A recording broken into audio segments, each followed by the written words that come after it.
We're here this afternoon with George Gallo, who's a very well-known Impressionist painter.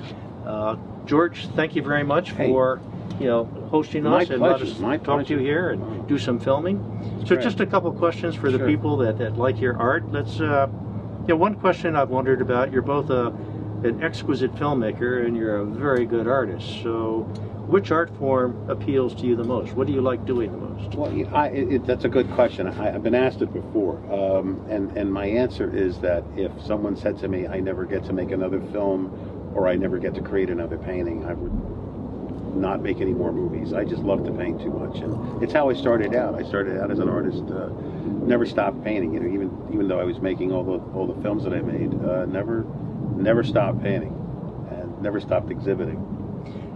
Do you see a nexus, if you will, a connection between what you do as a movie maker, scriptwriter, director, producer, and painting? Is there some crossover, a connection, or is it something entirely different? Well, there are definitely similarities, and there's definitely differences. I would say the similarities are that it's problem solving. It's painting a painting is definitely a puzzle. You see something that you love, you're emotionally moved by it, and then you want to try to express that, using the medium of paint and brushes.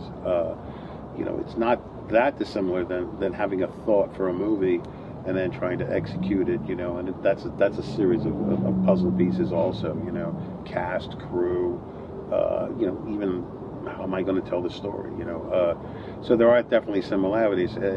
I would say writing and painting are probably more close than directing, only because, although directing is about visuals, but writing and painting are very lonely occupations. You're always alone with your thoughts. It's very similar to painting on location, standing out in a field somewhere and trying to process. It's very similar to sitting, writing, processing, trying to figure out how to communicate thoughts. So there, like I say, there are crossovers and there are differences. So another question that might be difficult to answer, I don't know. Why do you paint? It's kind of like asking you, why is the sky blue? Why do you paint? I love it. I do love it. It's funny. We discussed this because we know each other. Not very long ago I was in Carmel, Garrapada, and I was painting outdoors, and I was lugging all my equipment, and I was about half a mile away from my car, and I started struggling and slipping on this hillside with all my gear, and I'm thinking to myself, if I fall down, I'll break my neck, and no one will know I was here, and I'm thinking, like, why is a grown man doing this? Why does he have an easel and a canvas, and why am I?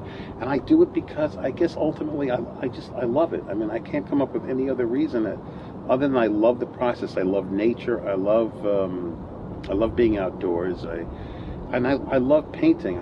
There's something so pure and simple and wonderful about it. And I've never grown tired of the process. I just love it. So your movie Local Color, which yes. we've all looked at or will be looking at, talks to how you became a painter. But what motivated you to make that movie?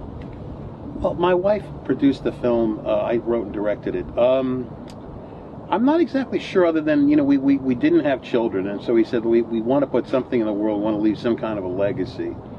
And, my wife, Julie, very much, a lot of my friends are painters and heard about their struggles and listened, to my whining and complaining, and she said, well, why don't you make a movie about this? Because most movies about painting I find to be very inaccurate, because the people who make them aren't really painters, So I wanted to truly make a film that was truly accurate about what it is like to be a painter, but not just a plein air painter, but a plein air painter starting out at the beginning of his career, and all of the fears and demons that arise in a young artist, trying to learn how to become a terrific artist, and certainly a great relationship with a mentor, because that's what a lot of what the movie's about. And I had a terrific mentor in George Cheripov.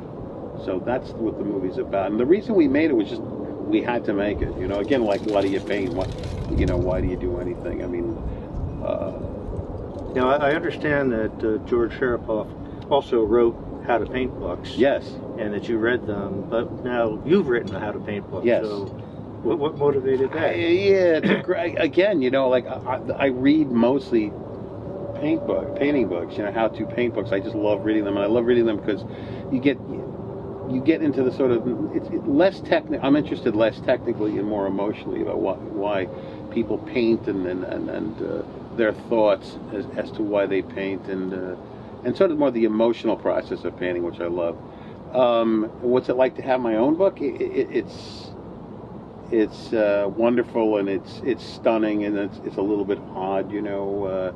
I'm very blessed that Northlight approached me and asked me did I want to do a book, and I'm honored to have a book on impressionistic painting that I've written, you know, from my own perspective. I mean, you know, the whole painting process is a very solitary, very sort of internal process, and you don't talk about it all that much. And so when someone asks you, will you write a book about your process as a painter, you're like, wow, I have to write down all of these things I've just been rolling around in my head now for 40 years or so, you know. Or 50 years. I started painting when I was 13, not quite 50 yet. So you do some very interesting work, both in films and in art, and I tell you, we're very proud and very honored to have you as part of Seaside Gallery. Thank you. Honored to be here. I tell you, we handpick the artists in that gallery, and you know, you are amongst the top artists that we have, so I'm very happy to have you in there. And thank you very much buddy. for all of this. Thank you.